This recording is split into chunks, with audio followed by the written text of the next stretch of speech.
Hello, everyone. Welcome to Let's Chat on Sunday. I'm all by my lonesome, but I'm here to answer questions for you. I had a good chat with my guides before we came on. I'm all meditation up and ready to go. I usually find that they want me to start out with kind of like, not really a lesson, but just like a couple of things that they want me to talk about. And I don't know why. It may be because there are people wondering about this or need to hear this, or at a future time need to hear this. But so if you have a wrench, I think Craig, you do, Connie B, you do, Patricia, you do. If you want one, let me know. But just you guys are going to be in charge of any. You guys are on troll watch. I'm on my own, so usually for Sundays, Adam's out working, so I'm on my own. So anyway, I hope you guys are doing really well.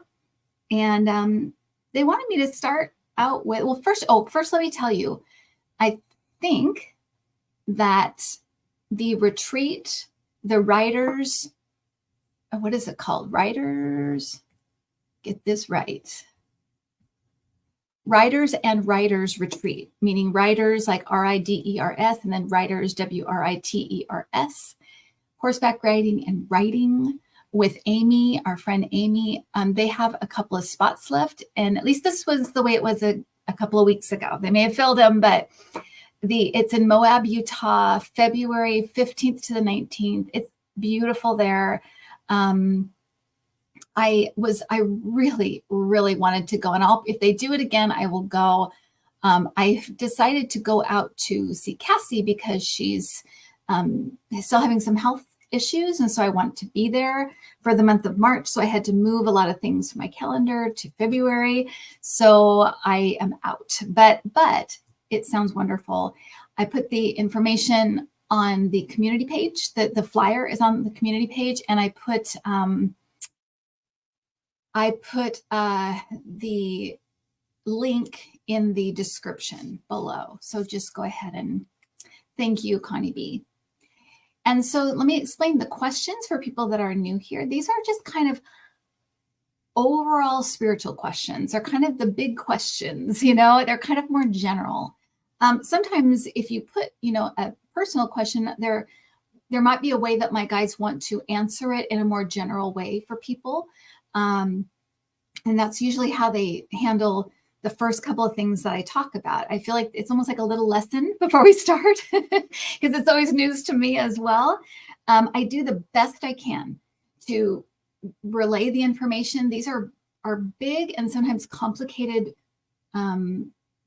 topics or answers, or things we may not have a reference to, so I do the very best I can to work with the visuals that they give me, and I get words, I get visuals, I get feelings, and that's how I relay the information. But you guys have intuition too, and if you feel like, oh, maybe it's this or maybe it's that, you please chime in and let me know. I always try to stay in learning mode. I never want to get into an ego space of, I know everything, my guides tell me everything. I doubt that would happen to me, because I'm so like, oh. But one way to deter that is to always be just in that curiosity and learning mode. So that's what I like to do. They just are giving me a buzz, or like, this is, yeah, like, good job. So the first thing I want to tell you that they told me before we got on, and this is part of the little discussion part at the beginning, is that we choose our guides. We choose them. We talk to them beforehand. We choose them. We also choose the people that join our guide team. So if you always feel like, I always thought my grandfather was part of my guide team, or I always thought my grandmother was, or my father is now, or my mother is now, 99% of the time you're right, because it was pre-planned. It was pre-figured out, and you usually choose them because they're the closest spirits to you, or you've had a lot of very complicated and very successful lifetimes together.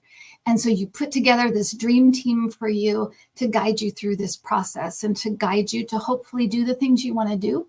I always say that our guide's purpose is to lead us, to get us to go the easier, more joyful route.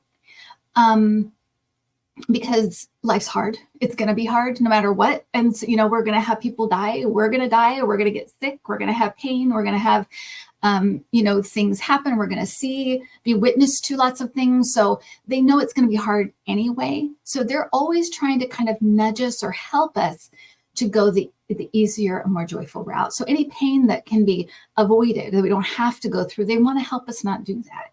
So that's part of their mission. The other part is to try to whisper and remind us why we came here, the things we wanted to get done.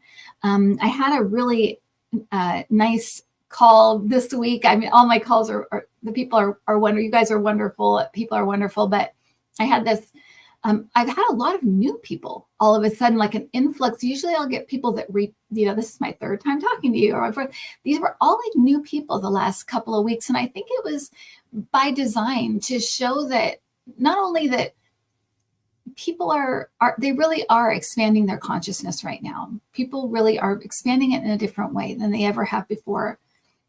But also to bring up new questions. And the person that I was talking to this week, when I do a session, a mentoring session, for me, the way it works is that as soon as we start talking and engaging, your guides come in. I feel them come in. I start hearing them kind of chime in to your story, kind of telling me a little bit about you and your story and things you need to know. That's just the way it happens for me. It's not anything I like plan to do. It just happens that way. With this person, it felt like his guides were, and I always get a feel for the team. And that's what I always relay is like a feel for the team. I get a feel for, gosh, they all feel like farmers, or they all feel like a really strong Native American feel, or they feel like, lawyers, or they feel like scholars or whatever. And usually that tells you either those are the lifetimes that you shared with them. There's something to that around the major lifetimes you shared with them, or it's how you are now, kind of the spirit you are, or the person you are, kind of what your spirit is like. That your spirit is like this. They're like a scholar. They're really interested in whatever, learning and books and whatever. So anyway, that's what I get. And so in this last week, I had this really interesting interaction with a client. I'll call him client. And they said, what are my guides like? And they felt like his best friends, like just buddies. They felt so like on the same tier. And sometimes they feel like they're up here, like they're really like knowledgeable and they know a lot more. And sometimes they feel like more like peers, like they're your buddies, they're your friends. And I just love that. But it also gives credence to what they were talking about today, which is that we choose our guides, we choose our team. And so 9 times out of 10, and I think this is the reason they told me that, is that you chose them. And so when you have that feeling like, oh, I feel like I always see a Native American headdress when I talk to them, or I always see this or that, trust that, because you know who they are. You somewhere inside, your higher self knows, somewhere inside, subconsciously, you know who they are. And if you've ever had like, I don't know how this is possible, but I feel like my dad is my guide, and he just was on the other side. Trust that. It's usually something you put in place. And I have had where a relative will say, I support your team, or I'm in support of you, meaning I'm not part of your guide team, but I'm playing a role of support. And because you may recognize them more or hear them louder because they were just here on the earth plane.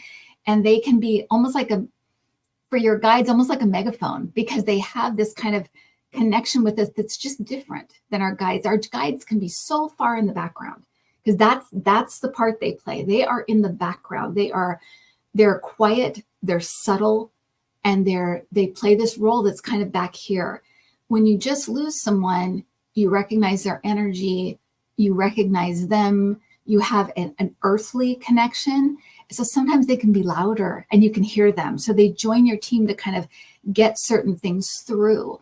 A lot of it will have to do with grief, maybe grief for that person. So they're kind of joining your team to help get you to the next phase or the next place. And then they can kind of move to where they want to go, and your team's back in, kind of back just you and your team.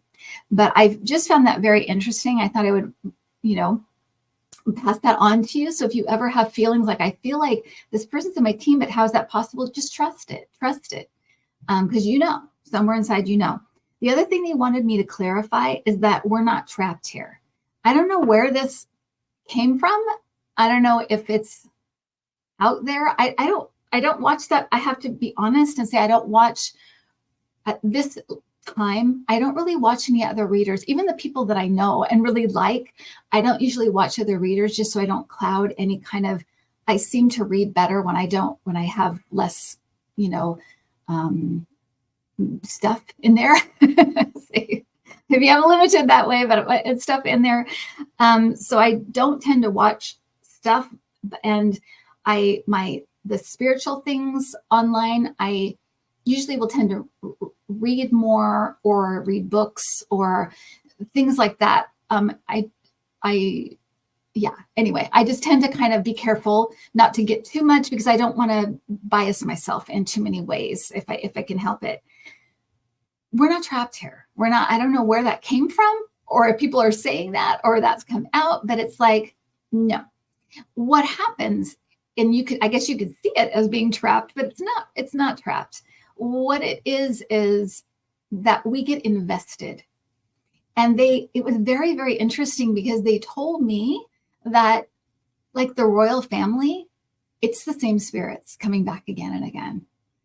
Some of them that had bigger, more impactful or more difficult lifetimes, they're usually like a one-off. So I'm thinking maybe like Princess Diana or maybe Henry VIII or some of these figures that had kind of a big, really huge impact, that a lot of times they're kind of a one and done. They're trying to get them to move a certain way or to look at a certain aspect or, change things in some way, to build empathy or to move in a different direction.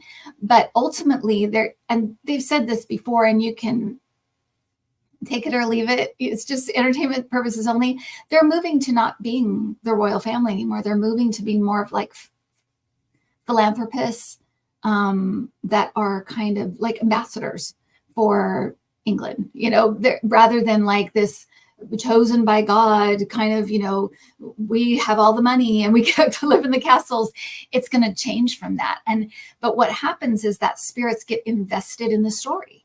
And so they want to keep coming back. And so in a way, I guess you could say they're trapped by their own kind of sense of adventure or a sense of wanting to complete something or that kind of thing. But you can opt out at any time. You don't have to go.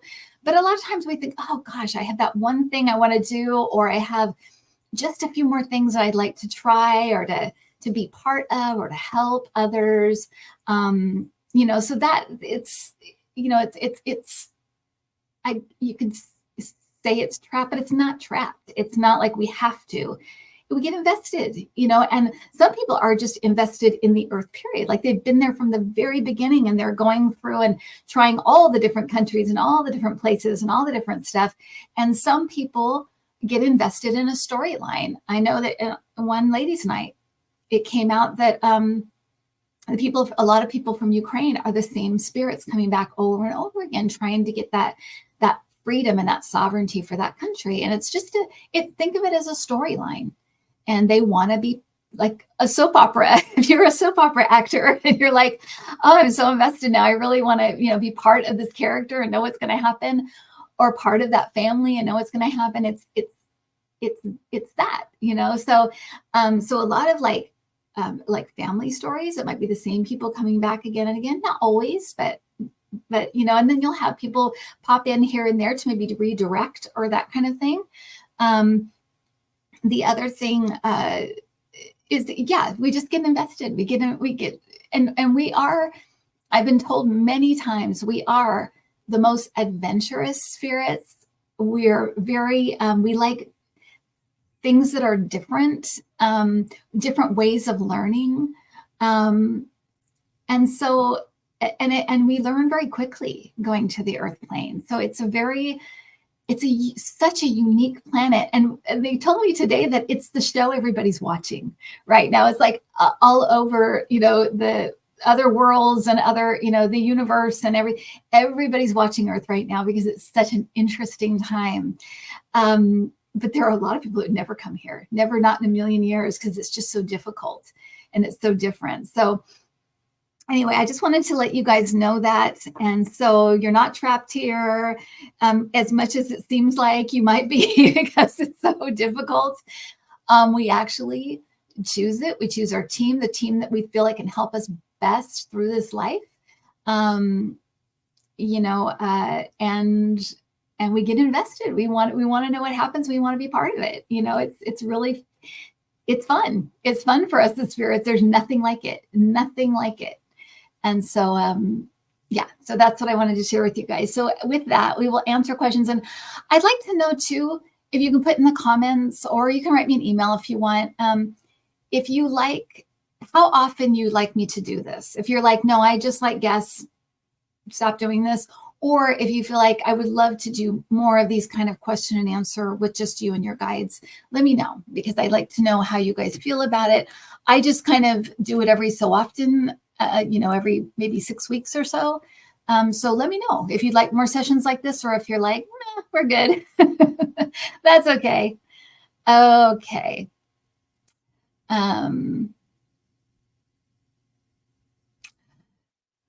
Okay. This is interesting, Ness, because this is happening to me too. And I wonder if you guys can also say if this is happening to you too.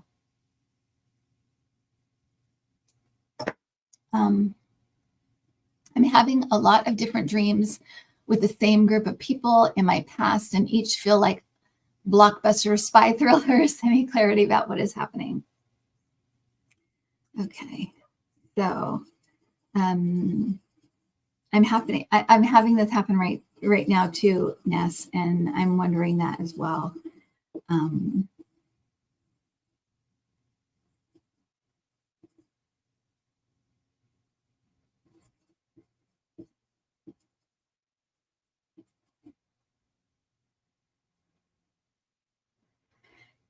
Okay. So they're saying anytime something is a repeated dream, there's usually a message we need to get, or a lesson we need to get that we're not responding to. We're not getting it. And they're saying that when you have dreams about people in the past, or a group of people from, say it's like a workplace, and you keep dreaming about these people, they're saying there's something unfinished there. And they're saying small, it can be small, it can be big, but there's something unfinished business is what I keep hearing. So,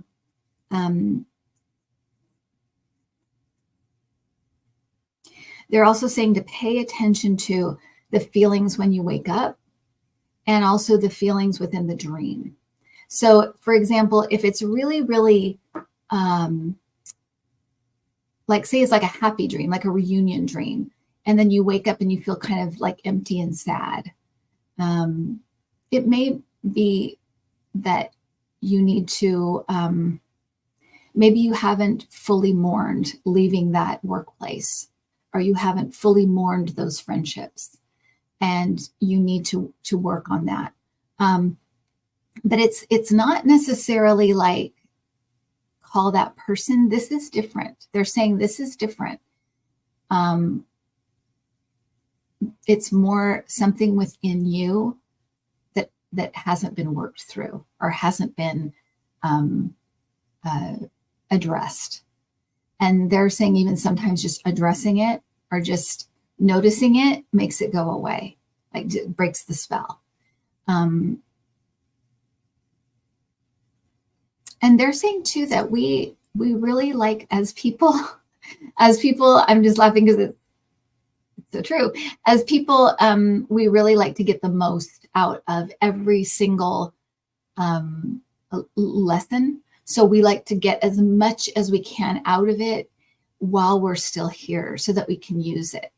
And so, and so we can kind of, we can process it and make it part of our kind of spiritual DNA, like to take with us. And so we like a real completion when we have something difficult. We like to get as much as we can out of it, see it into completion, and kind of process it and take it with us. That's kind of the way they're explaining it. I'm sure there's more to it, but that's kind of a breakdown of kind of what we try to do as spirits. And so there must be something else that you can get out of these people or the situation or what happened or whatever. There's something there to work through and to address. And so that's what that is. And so, and it's really weird that you bring this up because this just happened. And to me, there's just a couple of scenarios that keep happening again and again. And I felt like at some point I need to address this, but apparently now is the time, to figure out what's going on. But that's what it is. So I hope that helps.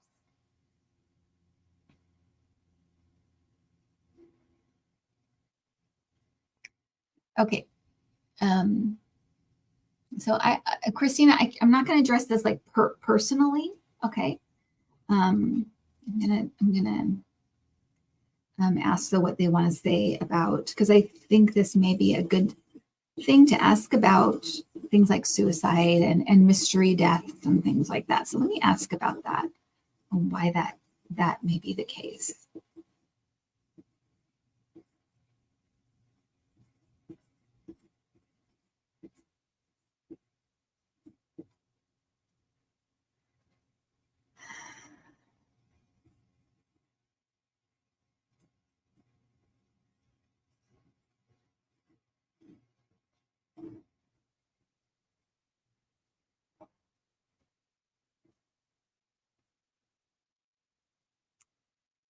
Okay, so I'll just say that, Christine, just so you know, and you don't have to share this if you don't want to.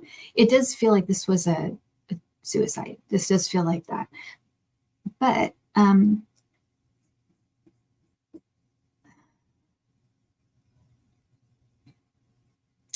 they're saying, okay, this is very interesting. They're saying that rarely, it's rare if someone comes here and the way they leave is suicide, like that's planned. However, they're saying that every spirit knows that's an option when they come here. So it's like we come in knowing that is an option. However, they're showing kind of like it. God, they're trying to make this so simple for me, but this is fine.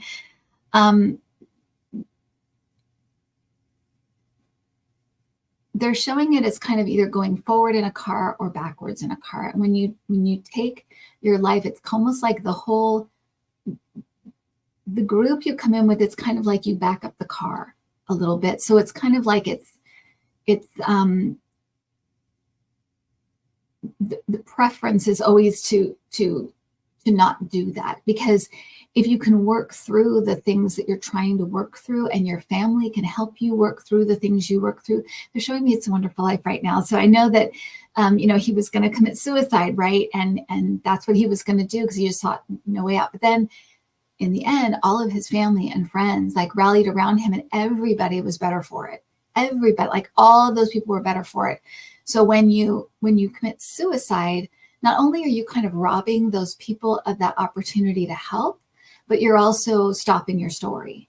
Right. So it's not like you're punished, or in fact, I feel like it's the opposite. I feel like you're met with such a love and support, and you can do it next time. Don't worry. It's okay. And it does happen. So, but I feel like you're really met with a lot of compassion and love on the other side and real support, but it does like back up the group.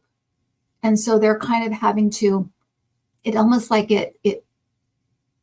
it's a slight glitch in their story. And so they have to find other ways to kind of learn these things that they would have learned, or, helping you through something and getting you to the other side of it would have been a great learning experience for you, for everybody involved.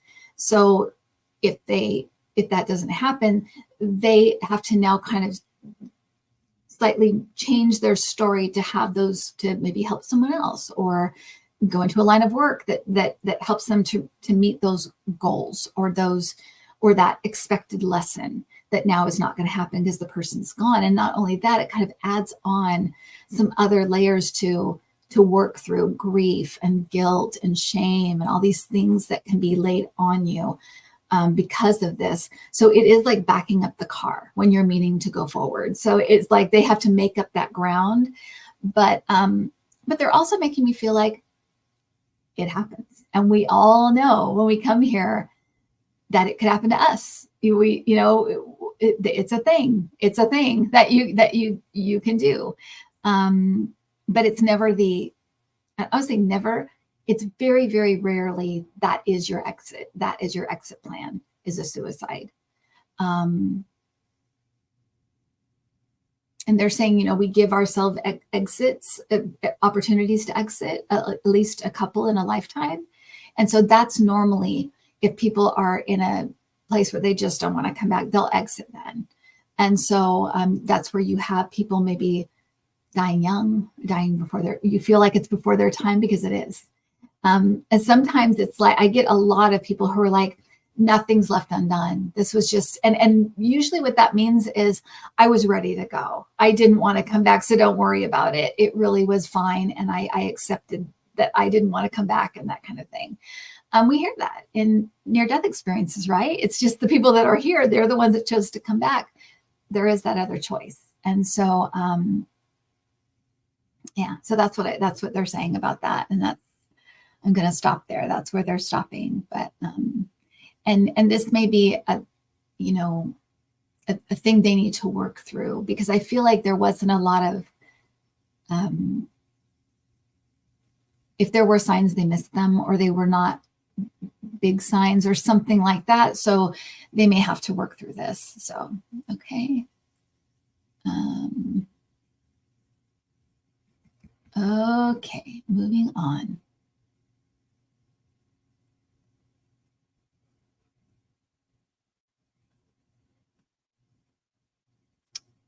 In a dream, some higher power asked me, how is one more important than another regarding lives, mine, others, past, present, future? Then I was thrown back into my body, but who was I talking to?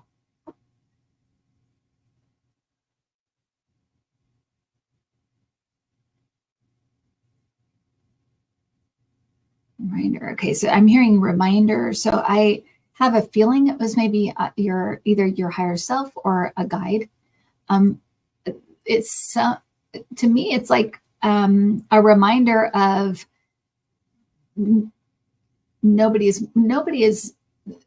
It's almost like that question is not even like nobody is more important than anybody else. No spirit is more important than anybody else.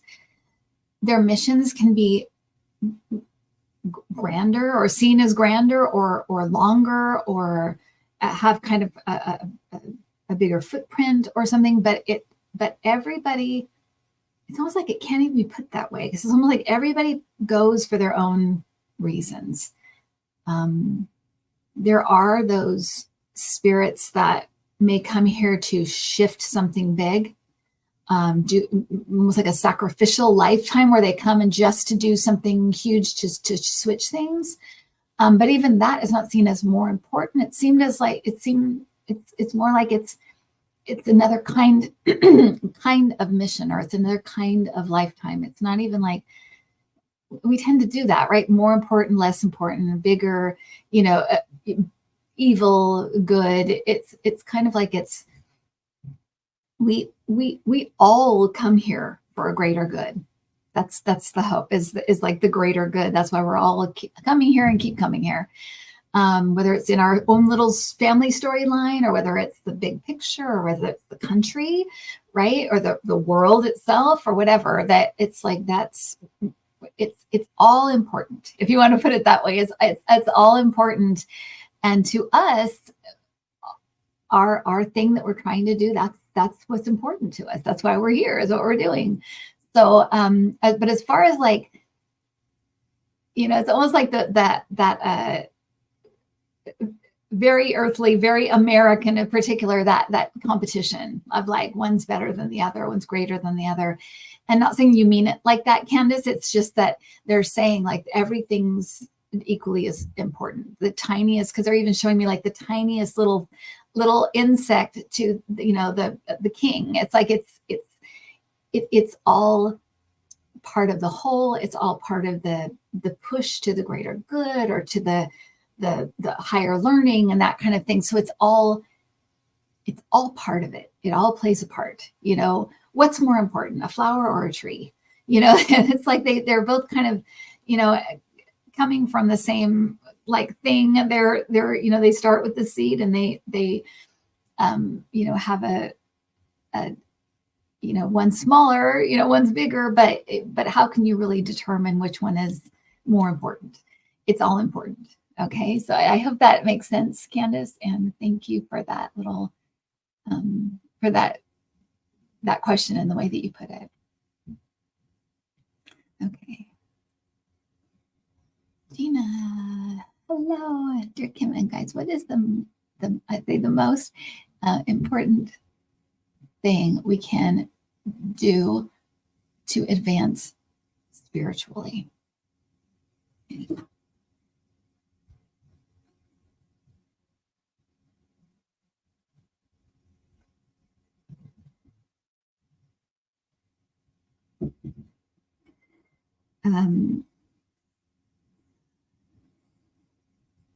So what the first thing I heard was like, you're doing it. You being here, just being here is advancing us spiritually. It's a unique opportunity. But they're also talking about conscious choice, making choices consciously, because that shows a it shows a like a purposefulness. We're like, we're part of the creative process at that point. It's like we're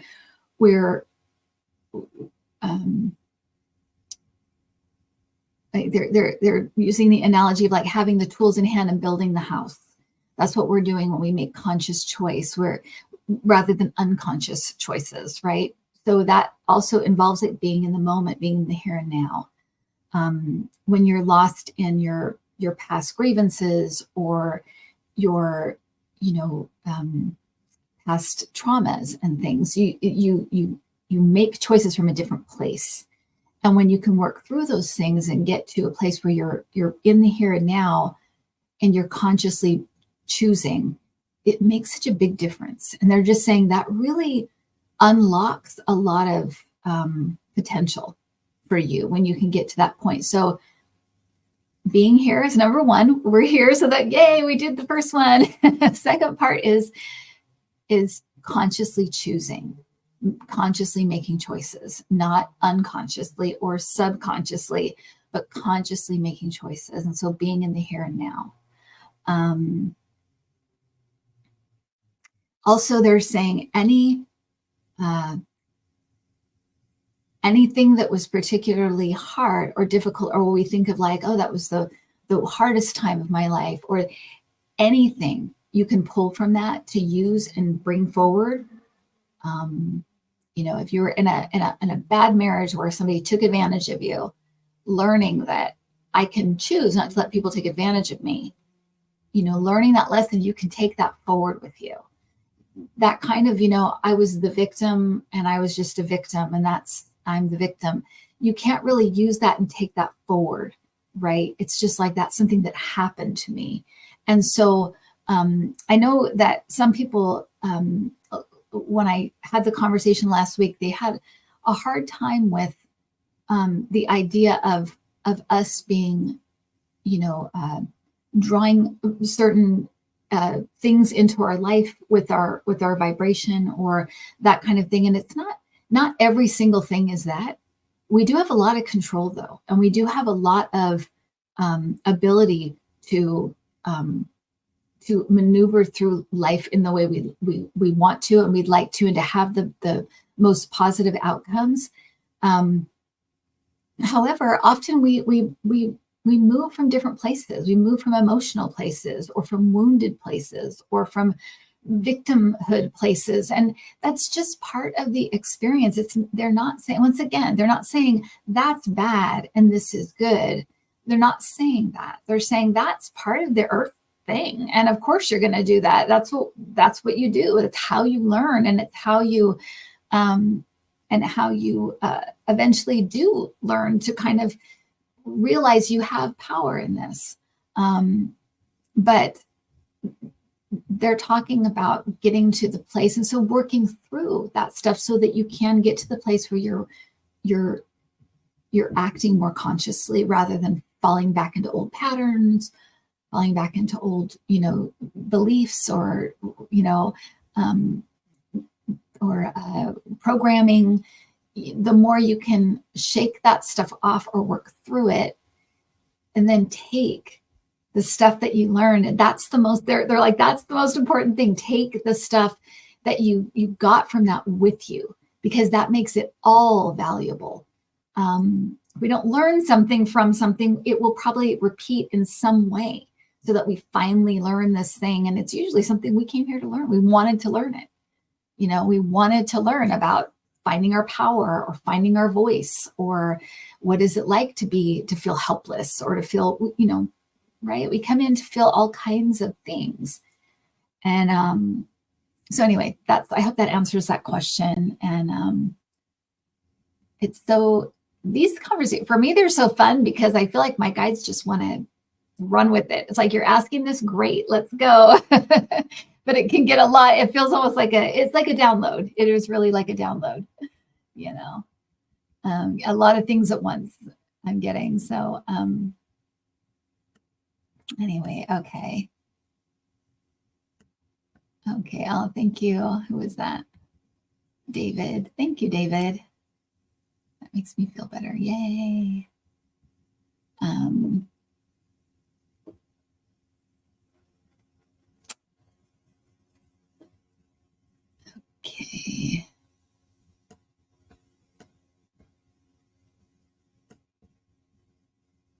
Okay. Okay. Let me go back to this one. I was gonna skip it because it's a personal question, but they want to answer it. So Hypnicity, wondering if February or April would be the best to start my channel. So with things like this, they're saying, so are any of the reasons you don't want to start in February, because they're kind of like, the sooner the better. That's good. The first thing that I heard, but they're also like, for a general answer for everybody, is the reason you're wanting to wait till April because you don't quite feel prepared? Like you need to set up, a website or that kind of thing, or is it for fear? Because they're saying if it's a fear thing, if it's fear that's holding you back from starting in February, that's you. That's not your guides telling you, no, not yet. It's not right. They don't deal in fear. I can't say that enough. It will come in a different way. They're never going to make you afraid. I use the example of the car wreck, right?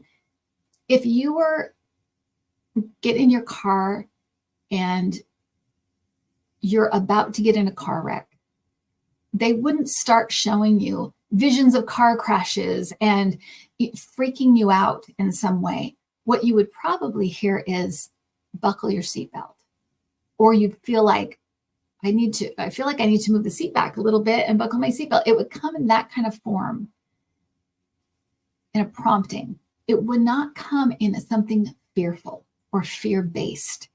That's us. That's our brain. And even if sometimes we can get a message, we can turn it into, we can take it and kind of flip it on its head and kind of be like, I'm too scared or I'm afraid, and then attribute that to our guide. So they're saying, and I feel like they're answering you, but they're answering anybody wondering, should I sell this house? Should I go on this vacation? If the reason you're not is because you're afraid, that's just you being afraid. And it's also an opportunity to work through your fear. And that's where I feel like they want to talk to you, is kind of anything that you feel like is kind of holding you back, or you're a little bit tentative. Go into that and figure out what it is and why. And a lot of times when we face it, it's nothing. It's an old belief, or it's an old, we didn't succeed at this thing, so we're afraid we won't succeed at this thing. And it's nothing. It's just like, once you see it, it's obvious. And it's like, okay, that's what I'm worried about. And because I cannot tell you, Hypnicity, how scared I was to put my first message out, how afraid I was, but I could hear my guides clearly. And I knew that my fear was my fear. I really felt like they had me. And if it helps you, say to them, I'm going to start in February, but I need your help, and I need you to be there with me, and I need your guidance and help. And I want to feel secure in this decision. So help me. We can always do that. We're not in this alone at all. We're never, ever, ever, ever, ever alone. We always have help around us. And so often we get in either a frame of mind that won't allow us to hear it, or we won't, or we can get in those states of mind where we're so like set in something, we ignore it. We ignore it, or we just kind of, yeah. So I hope that helps. And I hope that helps anyone that is wondering if they can do something. And Sandra, let me check if you have a wrench. Hold on a second. Sandra.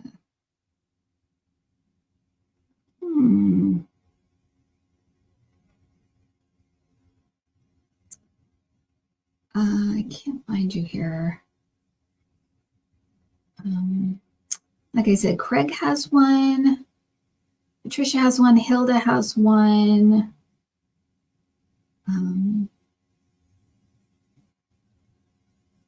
I can add you, but now I can't even find your name.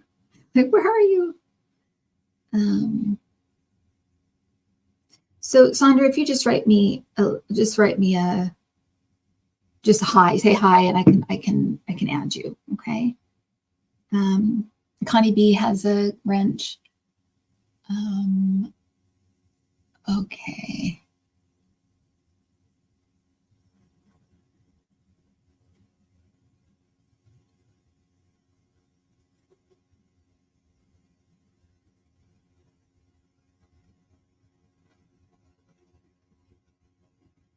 Okay.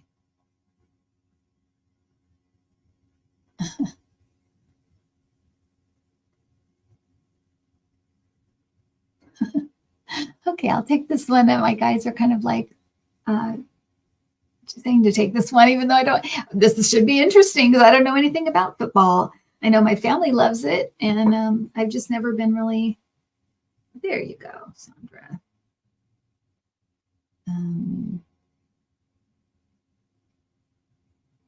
Okay, so I added you, Sandra. So you got a wrench now. Okay, so it means you can put people on timeout, or you can get rid of people that are trying to disrupt us. Okay, strange question. Football, what is its spiritual value for so many? Because it is a strange form of spirituality among men primarily.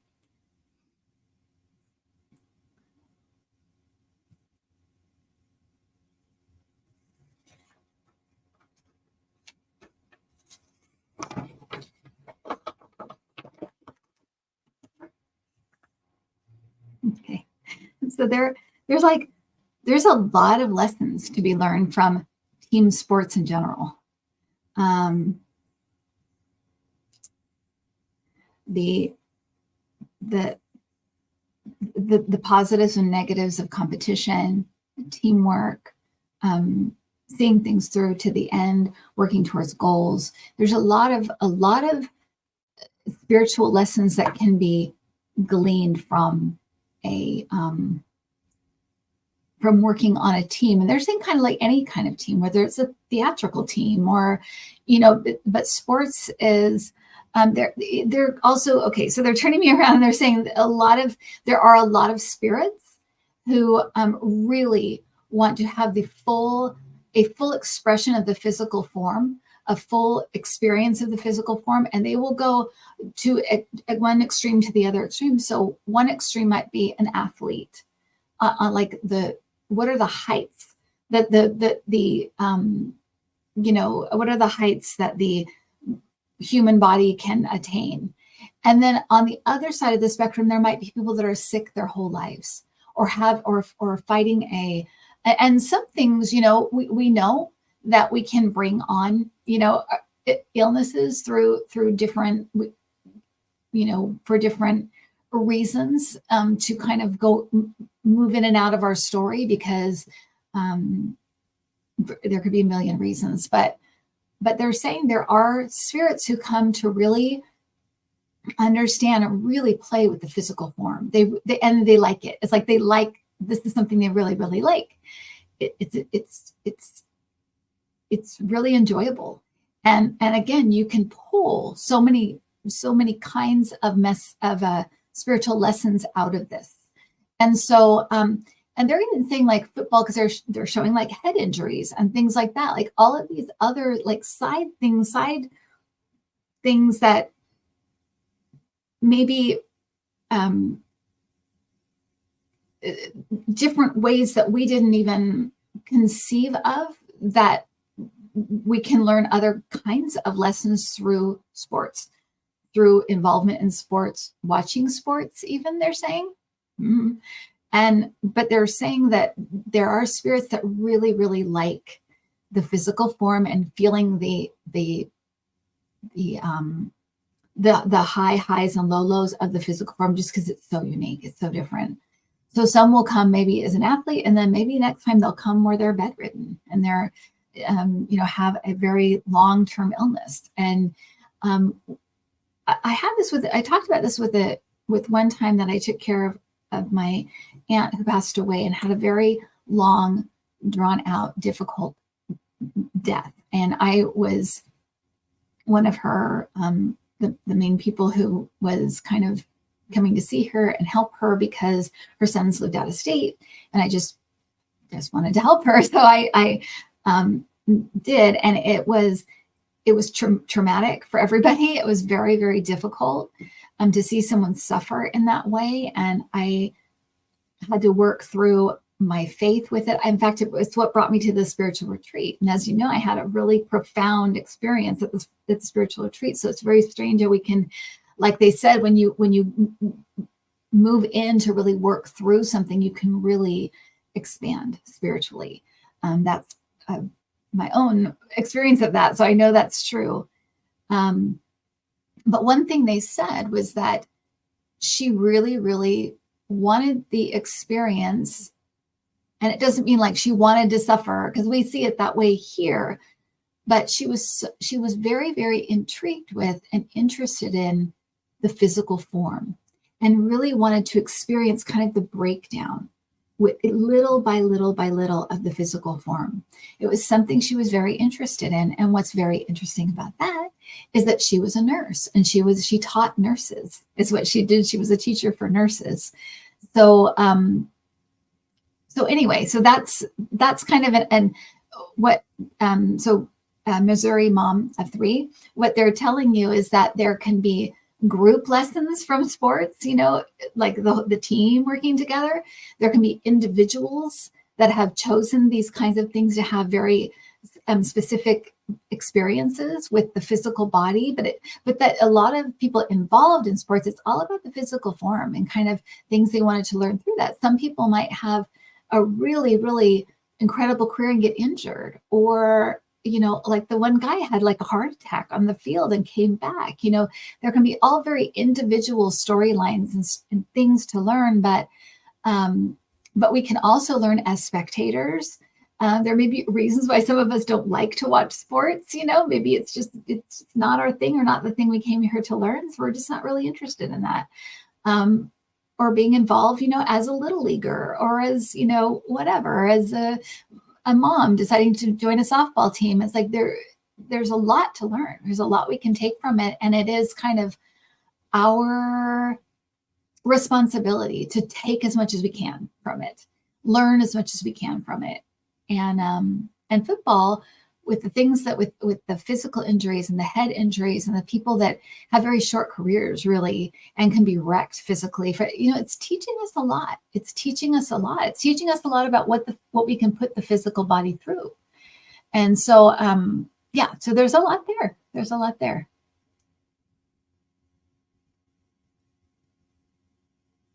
Okay.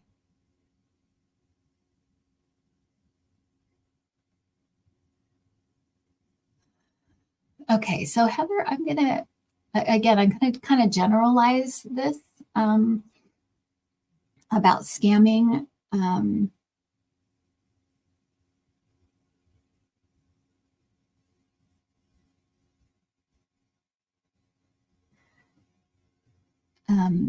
got scammed out of money from an old friend, contacted me out of the blue. Has he scammed other people too? Is this guy a crook?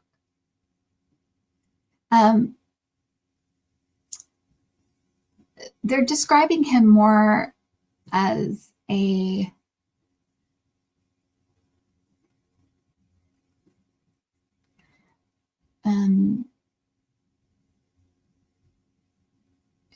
it's interesting. They're putting it in a weird way, but I feel like this is all people who will scam people or take things from people.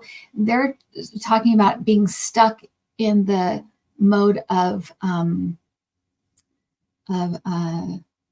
like inflow, the inflow and outflow. In fact, this came up in a reading too, inflow and outflow. So as we are on the earth plane, there's a portion of our life where we have inflow, where we bring stuff in. We get jobs, we get careers, we gain like education through school, we gain spouses and kids and stuff, lots of stuff, cars and whatever. And then there's a portion of our life that's outflow, where our friends and relatives that have been around us maybe start passing away. We start to not need our stuff as much, so we downsize.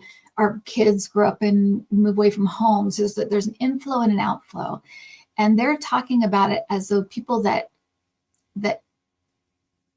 scam, that it's almost like they get stuck in a mode of inflow, and the universe tries to sometimes force outflow. So they might have like a series of bad luck where they lose stuff, and it's really the universe trying to get them to move into the outflow. This is very important. They're making me feel like this is one of the rules, or one of the things we know when we come in, that we have a period of inflow and outflow.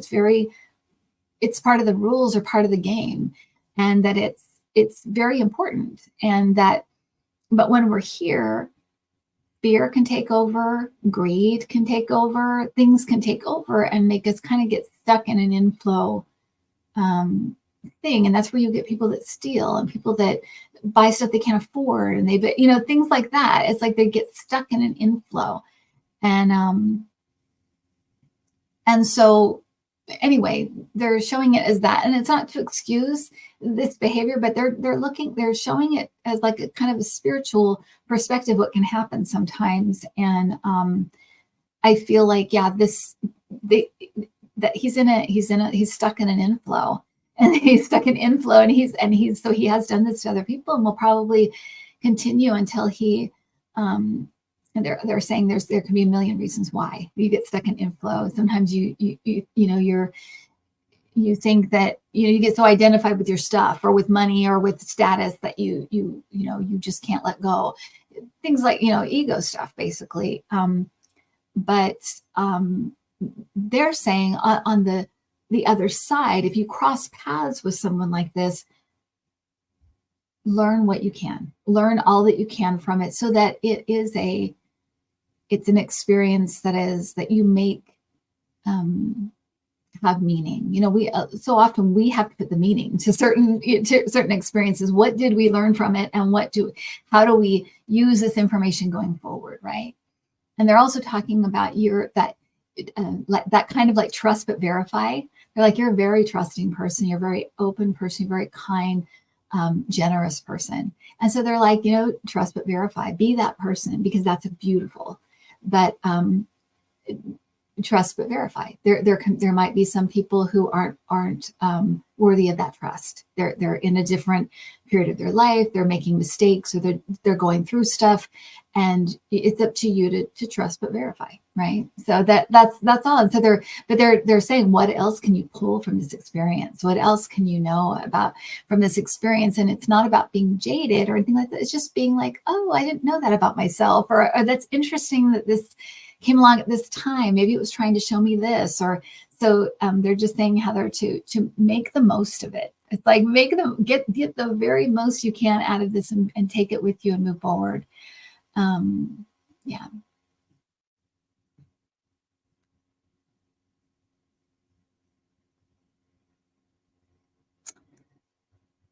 Okay. And by the way, the only place that I do like personal questions, like message from my guys, is in the club. And that's, I've broken it down so everybody gets a question answered a month, maybe more than one, because the last group is very small usually. And so I'll stick around for longer. But if you're interested in like a mini reading like that, join the club. That's what I can tell you, is just join the club. And we do movie club. We have movie discussion and movie we just watched yesterday. It was awesome. We had a whole discussion about like parallel universes and alternate, the Mandela effects and all that stuff. So it's been really fun. And we have a book every quarter. And then you get a recorded message at the beginning of the month from my guides, kind of guiding what to work on, what the focus is. And yeah, so that's where I do that, just so you know.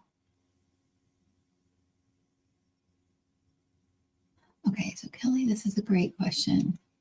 What can we do to help those suffering in war zones? Is there a special prayer we can do? Okay, this is always one of my, I ask a lot about things like this because it's very, very hard to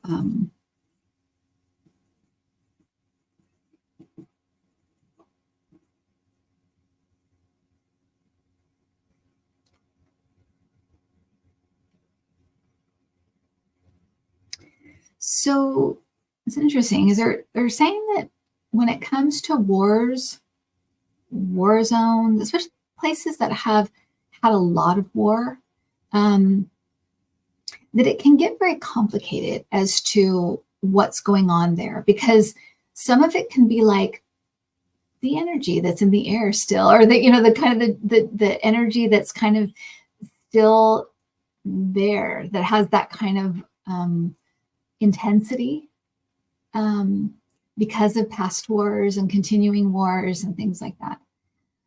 And again, they're like a lot of these people can be the same spirits coming back, trying to kind of work through things. And they said all of this will eventually lead to peace. It does. It just does. And so, and this is also when you can have like certain like figures come in and really shake things up in a way that help it to resolve sooner, or help it to finally resolve, that kind of thing. they just said brokers of peace. So do you see them in like a Jimmy Carter, people who try to broker peace, you'll see those figures come in. And it can be also personally very complicated because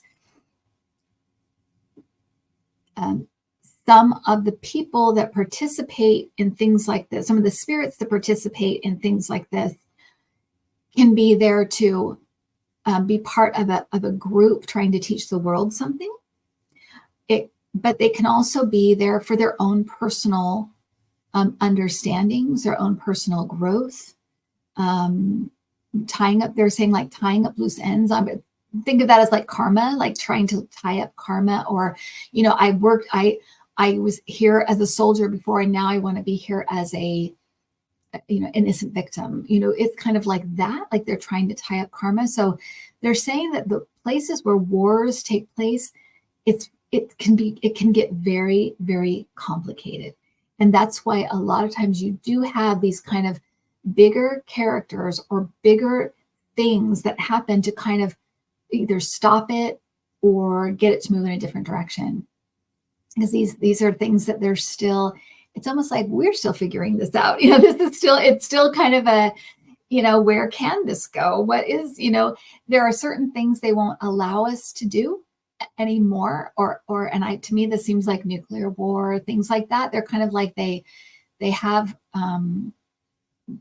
like limitations, or if something like that does happen, they're going to kind of not let it be as impactful as it could, or not be as huge as it could. They kind of are helping us to contain it in some way. So they're they watch. To me, it feels like we have a lot of spiritual help involved when it comes to places like war zones. It's very, very all hands on deck. It's a lot of stuff we can't see going on in the spirit realm around these kinds of things and places and stuff. So that's what they're opening up with, right? It's very complicated, Kelly. However,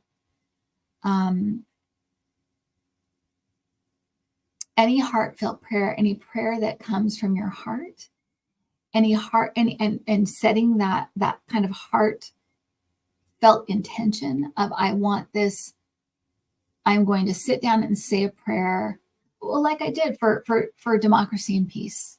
I am going to sit down and, for the United States, I'm going to sit down and say a prayer for the Gaza Strip, for children in the Gaza Strip, for Israel, and they're also saying be very mindful of not just the intent, like what is the intention behind this prayer, but also if you can be specific, be specific. My prayer is that food gets to all of the children in the Gaza Strip. And they're also talking about kind of a repetition. So even, add on to that, I'm praying that not only all children will get the food, but everyone in the Gaza Strip. Or I pray for that, that in, Israel will come to a solution that will be good for all. It feels like a combination of intention, why I'm doing the prayer, what's behind it, the heartfelt, the heart-centered expression, going from the heart, what my heart wants. And then also, if you can be specific, that kind of helps with the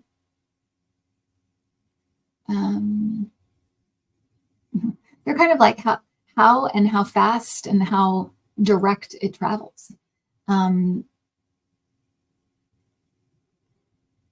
They're going back to like we create our reality. And everything starts with our thinking and then our words and then our actions. They're also talking about making sure it comes from that heart-centered space. And to me, that also means keeping ourselves, which we talk about a lot, keeping ourselves clear, so that we don't sit down and we're furious at this person or this group when we try to pray. It's kind of like get ourselves kind of in a peaceful place first, and then go to that. What do I really, really want to pray for? And then expressing that in words. They're saying it works. It does. It moves energy. It makes things happen. And especially when lots of people are praying for it, it can move things that much faster. They're also saying, though, that you have to understand that this is all energy. And so when you have these complex energies, that's why they started with that, the complexity of a war situation and all of the energy going on there, that those prayers, those things, they eventually get through, but sometimes it can take time, and it can take a will, keep praying for that. Keep praying for that, because you push it further and further and further each time you do it. And so, and there's an instinctiveness about this. Like, we instinctively know that prayer works, because when we're at our wit's end, or when we're at the bottom of the barrel, or at our worst moments, our tendency, our instinctiveness tells us to pray or to ask or to, there's something there that we know that this does work, and that is a tool in our toolbox. So yeah, I hope that answers that question, Kelly. I feel like there was a lot there, but I feel like they wanted to start with war is very, very complicated and so much going on there, but you still can pray and you still can get through. That's the way to be the most effective, and to have the most bang for your buck. That's kind of how they're telling us to do it. Okay.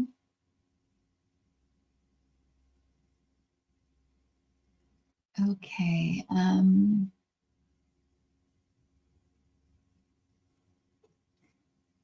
So I'm going to answer just a couple more questions, and I'll let you guys go and enjoy your Sunday. So Transcend M says, the orbs from your meditation were so prolific. Were all those orbs your spirit guides? No. There are all kinds of spirits and angels, and usually, and they can be archangels as well. And usually, as I'm meditating, I can hear them saying things like, we're with you, we're here, we care, things like that, like just these. So it's more to just, when I put on the camera, I know that they know that this may be put out to you to give you something to actually see, to know that we're not alone. We've got support. And even in these awful times, we have support. And a lot of times with things where especially if we feel helpless or we feel worried or scared, all we need to know is we're supported. We do have support. To not give up, because we do have support, and to not worry, because we do have people with us, looking over us, watching over what's happening, trying to help us to get to the best, to a positive place, a peaceful place, a positive place, that's good for everybody. That's always the goal here, right? But we maneuver, and it's a, like they said, it's very complicated when you get into countries, with all of their karma as a country, and then you have all individual karma, and then you have people working together and people trying to,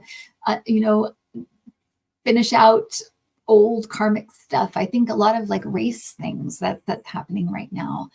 It's old stuff, right? And it feels old. It feels like, oh, where did this come from? Why is it still here? It's like, it feels old, but it's us. They talked about this. This is the great unearthing. Everything's coming up, and this is our opportunity to face it and fix it, and then heal from it, and then move on as a planet to move on to that next phase where there is more peace and more love and more compassion and more consideration and all of these things. That's the point. So and so I don't know why I got onto that, but as far as the orbs, they're like I said, I can hear them, and I know what my own guides feel like, and I know that this is all extremely positive, loving, joyful energy. But it's all different. Sometimes it feels like angels. I'll get that high ringing in my my left ear if it's angelic or archangels. Sometimes by looking now, I can tell that it's certain, if that's my dad, there's this person, or there's this, so you kind of get to know the look of them as well, because sometimes they can repeat the look, what they look like, or the color they come in as.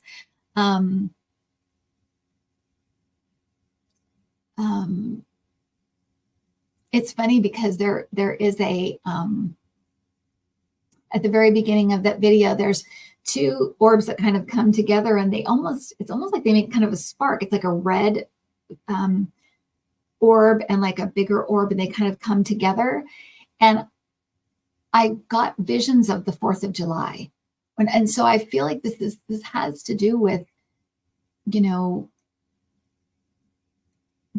there's something about this as being kind of a rebirth for our country, because I feel like it's like almost like a new 4th of July. So I feel like this is like a rebirth for us that's taking place, and birth is hard. Becoming something different is not an easy thing to do. And so, but anyway, I just wanted to kind of bring that in. But those were the kind of messages I was getting, and it's all kinds of energy. And I've had more. We've done ladies' night, and I've asked a certain, we just talk to you. Can you bring your light forward so we can see you? And they'll come forward, because we're just talking to them. So yeah, it's all different.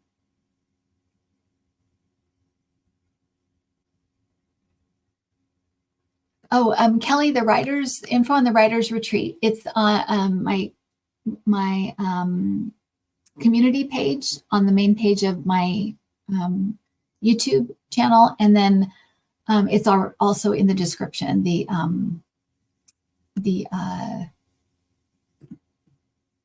actual website you can go to go. It sounds awesome.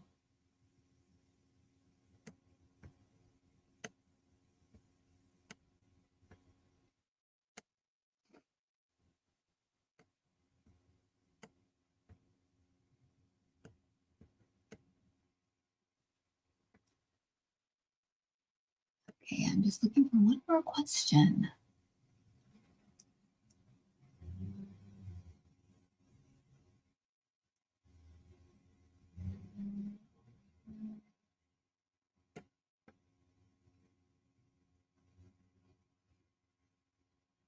Okay, let's take this one. This is a good one, Lori. Okay, I kind of go with where my guides what they want to talk about. So sometimes I hear that someone had a soul contract to treat another in a somewhat abusive manner. How could a more evolved person become abusive on purpose as a soul contract? Thanks. So, okay, I feel like there's stuff you get right about this and stuff you get wrong about this. So I feel like our ability to fully understand this it might be a little bit limited, just because you kind of need like the big picture to kind of understand why this happens or why this would come about.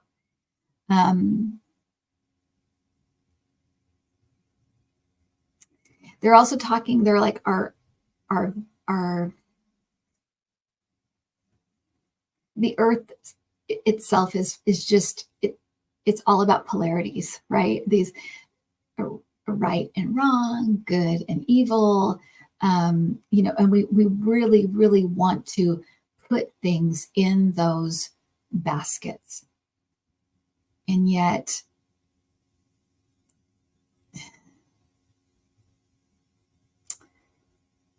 they're like, everybody has had,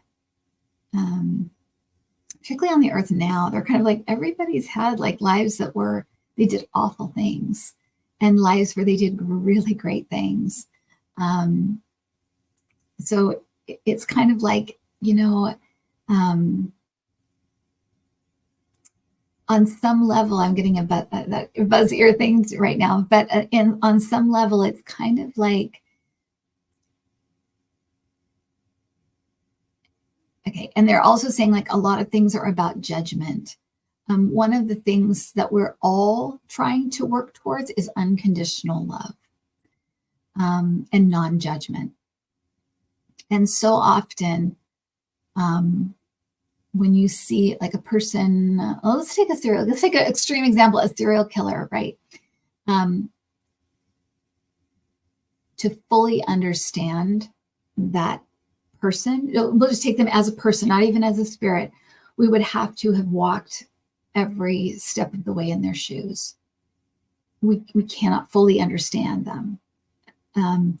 Know what mental illness they had, what abuse they had as a kid, what experience they had, in their lifetime, whatever, getting away with everything, even like a Donald Trump, right? We can't fully understand this person until we have walked in their shoes, but we can't judge them. And we tend to do that. We tend to judge. And we're trying to work towards non-judgment. We're trying to work towards unconditional love. And in this lifetime, it's like I'm working. I'm trying to help lift through being a spiritual helper or a light worker. But unbeknownst to us, there can be people that are working more in lower level energies to, maybe we all know we're all working towards that goal, whether we realize it here or not. And so there are those, people that can come in with the best intentions and just get caught up in stuff. But there are also those spirits that come in for a particular mission, to push a certain family forward, or to force a certain family to look at itself or to figure stuff out. And so that's why, and they're saying this is why on a spiritual level, but also on a human level, it's really important to try not to judge, to try to, hope and pray for the most benevolent outcome, or for the person who's suffering or whatever. But to understand that there can be those types of contracts, but there can also be people that just screw up. So they're saying it can be one, or it can be either or. But there are those contracts where you have this kind of agreement. I will come in and be this kind of lower level energies to expose these lower level energies in the family. So hopefully the family can rise above them and finally move past them. Something like that. Maybe it's abuse through like generations, trying to push them to break the cycle or something like that. It's just an example. I'm not saying that's what's, whatever. It's not something I know for sure about this one case. I'm just saying as an example. But then there can be people that just come in with the best of intentions, but they have an addictive personality, so they fall into a sex addiction and they start abusing members of their family. That can happen as well. But they're saying this is why it's really important to keep yourself clear, to, if something happens to you, to do your best to work through it, and then take the lessons and move forward, right? Process it, that kind of thing. So, and then with the, but why it's so important not to judge, because we don't know. This could be a contractual thing, or it could be somebody, fell completely off their path. They're saying either way, the earth plane, and it's whoever's on it, whatever's on it, is always striving for balance, is always striving for full and total understanding and balance. And we're all working towards non-judgment and unconditional love. So anytime you can meet those kinds of situations with those, it's the highest kind of spiritual response you can give. So, and not everybody can do that. It is very much the thing too there. I feel like they keep wanting me to say is that that's also why it's important to understand that we have multiple chances at this stuff. And if we keep messing up, or we feel like, oh, I'm not really getting it in this family or whatever, we can switch situations, or we cannot go back. We're going back full circle to where we started from. It's a choice. It's a choice that we come here, and a choice that we participate. We all come here for our personal reasons, but also bigger reasons too, helping with a country or the world or whatever. And so in this situation, they're just saying it's best if you can meet it with whatever happens, meet it with non-judgment, unconditional love. Those are like the highest forms of response. And I'm trying to think if I'm sure I've met things with that, but usually I will judge first, and then I'll work my way through it, or I'll, be really, really angry for a while or whatever. We have to work through it as the people we are. And we just do the best we can. And if we really mess up and we want to come back and try to rectify it, or rectify that energy, or figure it, or help that family, we can do it. And then we figure out the best way to do that, but it's kind of but nothing is set in stone. Everything is so malleable and movable that's what's so wonderful about it, and so freeing about it, is that we can fix stuff. We can, we really can. They're always talking about the going back to ourselves, dealing with our own energy, our own stuff, our own grudges, our own things that we hold on to. You could easily, be like, oh, that killer, he's the worst. He's, this and that and that. But make sure our own house is in order first, before we start casting the first stone. And they're saying again, you guys have all done bad stuff. You've all done really good stuff, but you've all had bad experiences, or come in for different reasons that would seem bad. They're not. It depends. They're kind of it's very much and that's why you try to just not judge it, and pray for the people involved, and leave it at that, because there's probably more to the story, or more to the picture, or more than we know. I hope that answered that question. It seems and some of these seem like that, like I said, I do the very best that I can, but sometimes it feels very, very complicated, and there's a lot to it. And I think that's why we love this place. Why we love the Earth Plane. I'm sorry, David, I haven't heard anything about Gary Champion. The last I heard, he's still kind of the same. And so just keeping him in your prayers, that he will be pain-free, that he will be able to, to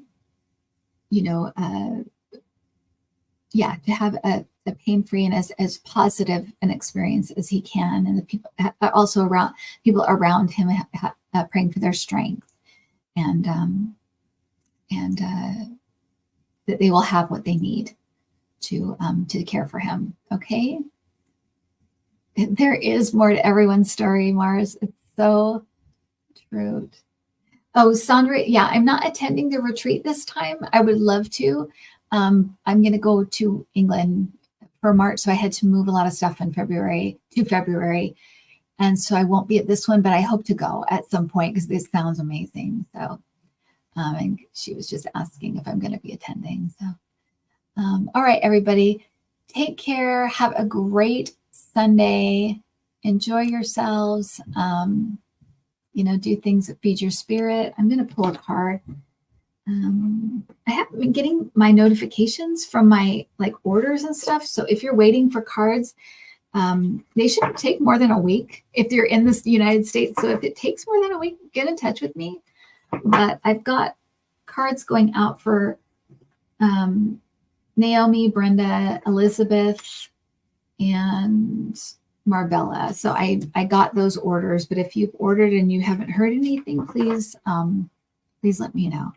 All right, so from the cards, I pulled this card, the feather card, and the prayer on the other side is lightness, number 29, which is one of my numbers, 29. All right, and it says, today my prayer of intention is lightness. May I seek lightness by letting go of things that no longer serve me and engaging in thoughts and actions that honor my lightness of being. Okay? All right, everybody, have a great Sunday. I will see you next time.